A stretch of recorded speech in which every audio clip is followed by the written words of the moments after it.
પાલિતાણાનો Shetrunji dam 7મી વખત overflow થયો છે। ચાલુ સિઝનમાં 7મી વખત ડેમ ઓવરફ્લો થયો। શેત્રુંજી ડેમ ભાવનગર જિલ્લાની જીવાદોરી સમાન છે। જિલ્લા અને ઉપરવાસમાં વરસાદથી પાણીની આવક થઈ છે। શેત્રુંજી ડેમમાંથી 2700 ક્યુસેક પાણીની આવક થઈ। શેત્રુંજી ડેમના 30 દરવાજા ખોલવામાં આવ્યા। નીચાણવાળા ગામોને સતર્ક રહેવા સૂચના આપવામાં આવી છે।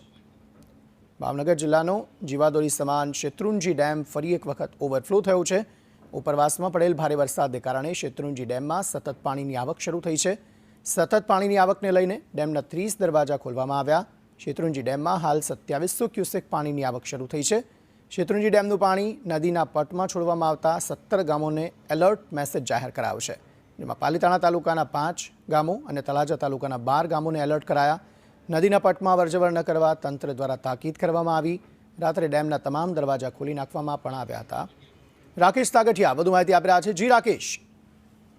બિલકુલ જણાય તો પાલિતાણામાં સતત ઉપરવાસમાં વરસાદને લઈને શેત્રુંજીના દરવાજા ખોલવામાં આવ્યા છે, ત્યારે જીવાદોરી સમાન શેત્રુંજી ડેમ ઘણી 7મી વખત ઓવરફ્લો થયો છે અને 30 દરવાજા ખોલવામાં આવ્યા છે અને 27 ક્યુસેક પાણીની આવક સાથે પાણીની આવક ચાલુ છે। ત્યારે પાલિતાણા અને તળાજાના ગામડાઓને હાઈ એલર્ટ કરવામાં આવ્યા છે। 17 જેટલા ગામોને હાઈ એલર્ટ કરવામાં આવ્યા છે અને નદીના પટમાં અવરજવર ન કરવા પણ તાકીદ કરવામાં આવ્યા છે। ત્યારે ડેમ ઓવરફ્લો થતા ખેડૂતોમાં ખુશીનો માહોલ છે। જી આભાર સમગ્ર માહિતી આપવા માટે।